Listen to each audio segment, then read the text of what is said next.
But you know, I think about this, and what about this internet thing? Do you know anything about that? Sure. What the hell is that exactly? A baseball game. You could listen to a baseball game on your computer. And I just thought to myself, does radio ring a bell?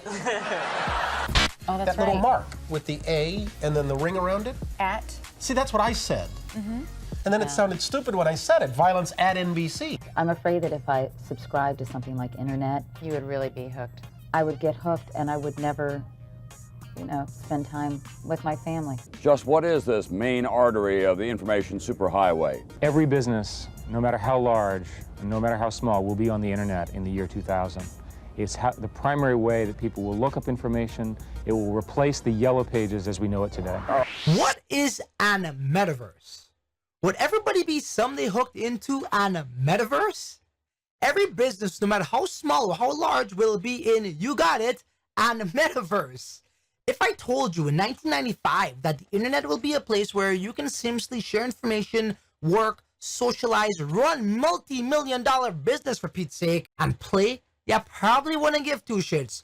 Just completely misunderstand it, right? Well, we just saw that with Larry King and these reporters did during the advent of the internet. Well, in 2022, here we sit at the advent of the metaverse technology, and I'm seeing history repeat itself once again. But luckily for you, you found this video, which I guarantee will give you your metaverse aha moment. It's the crypto lifestyle, baby.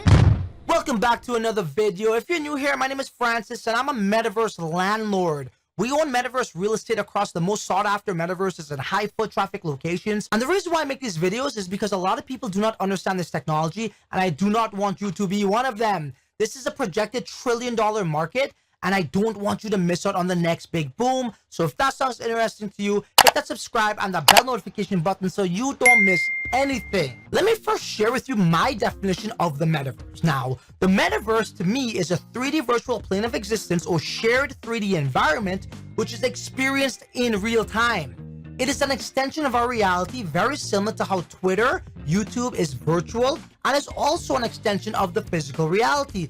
But the difference in these applications is it's viewed in the two-dimensional realms, or in the 2D window, I like to call it, where we are only really limited to sights and sounds. You hear something, you see something, some visuals.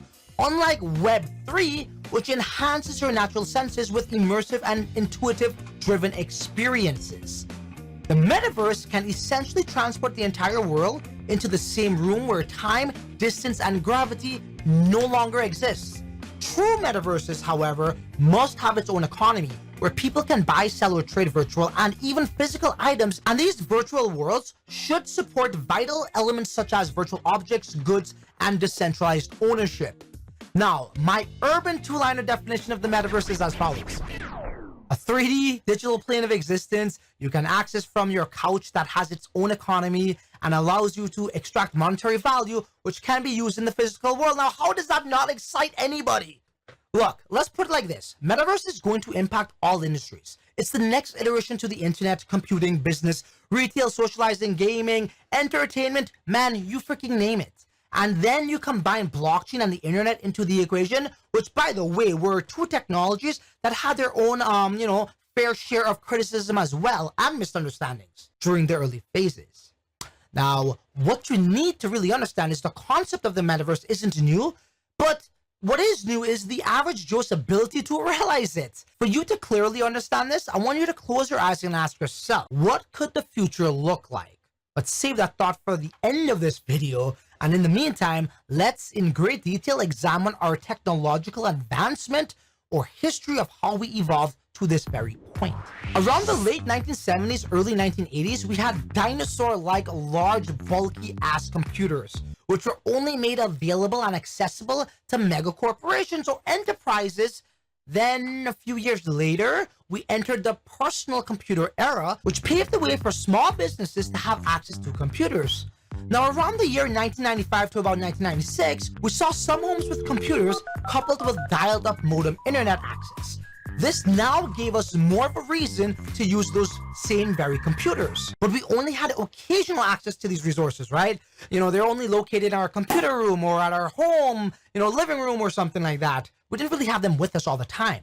Now, fast forward a few years later, after that, we now enter mobile computing on our cell phone devices, which then rapidly evolved into the mobile internet, which gave us even more of a reason to have a smartphone. Now, in retrospect, billions of people went from occasional access to these technologies to literally now constant access in the palm of their hands. And we've been stuck here for a very long time.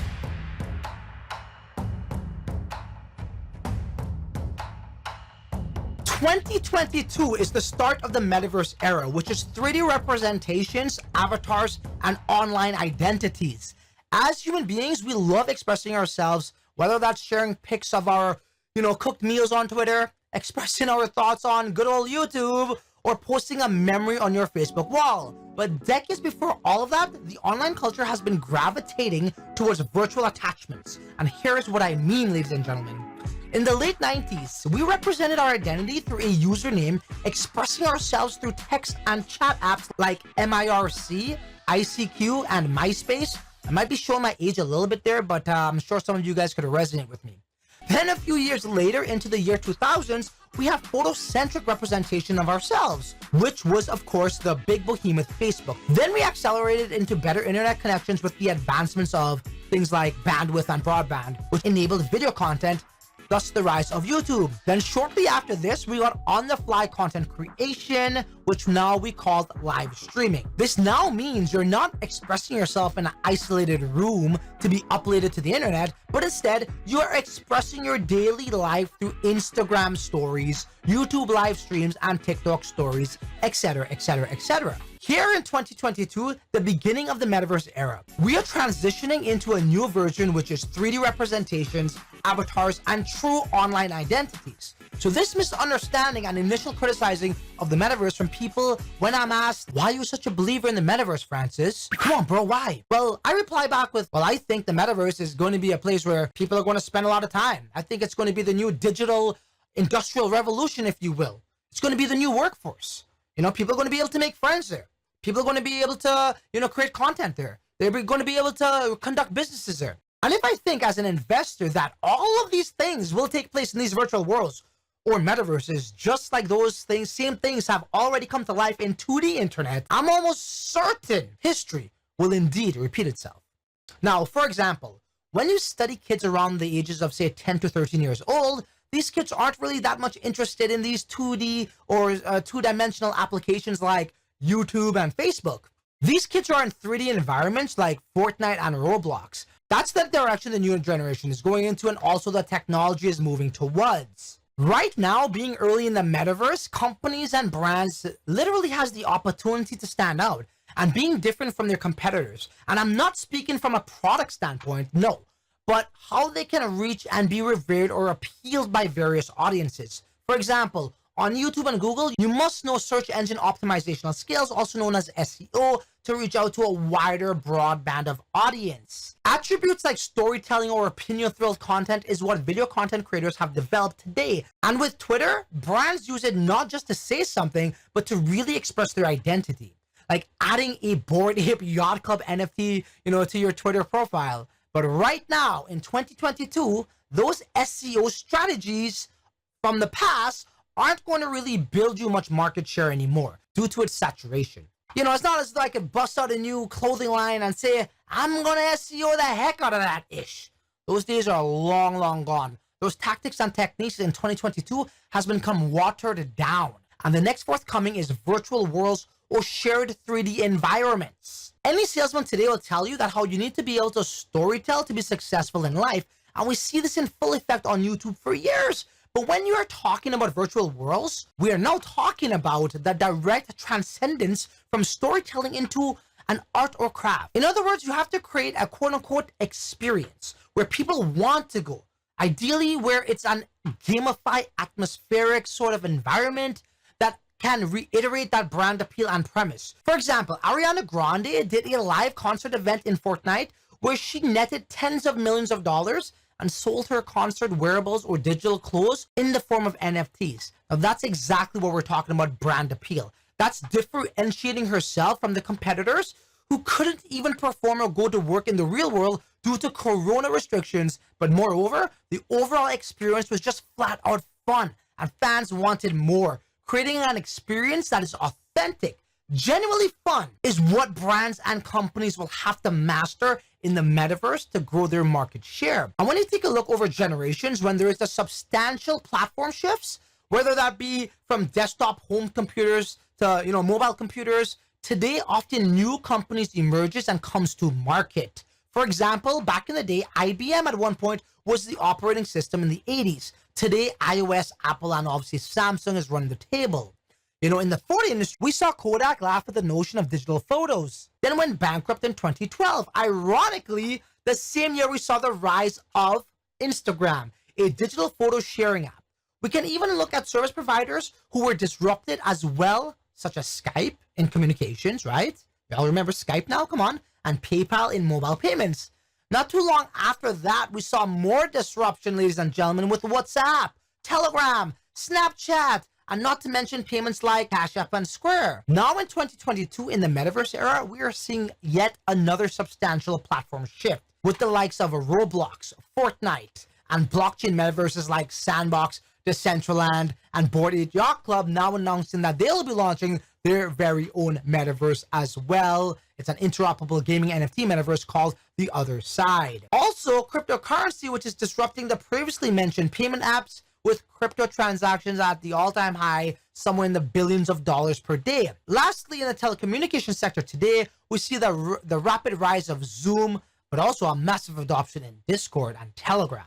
So with that third clearing out the way, what I'm getting to is the metaverse is going to create such drastic changes that even if you are a behemoth or tech giant, you still can be displaced. But on the flip side, even if you are a giant or a small brand, you still have the opportunity to immensely grow your market share. The digital economy right now makes up roughly 20% of the global world's economy, and many believe, myself included, it will exceed the global's economy within the next 5 years. We are transitioning into an era where our identities is joined by the hip to our online presence. That is the metaverse. The metaverse is computing that constantly surrounds us. The metaverse is a 3D shared environment which is experienced in real time. The metaverse must have its own digital economy where you can buy, sell, and or trade for virtual or even physical goods and or services. The metaverse is about the 3D representations, avatars, and online identities. The metaverse is not about sharing information, but about creating an immersive experience that makes people wanting to go back. The metaverse, like the real world, will have its own workforce. And in my next video, I'll be sharing with you how you can make thousands of dollars right now with no money in the metaverse. So you know what? There really isn't much left to say other than, till the next video. You're on your own, bro. Later.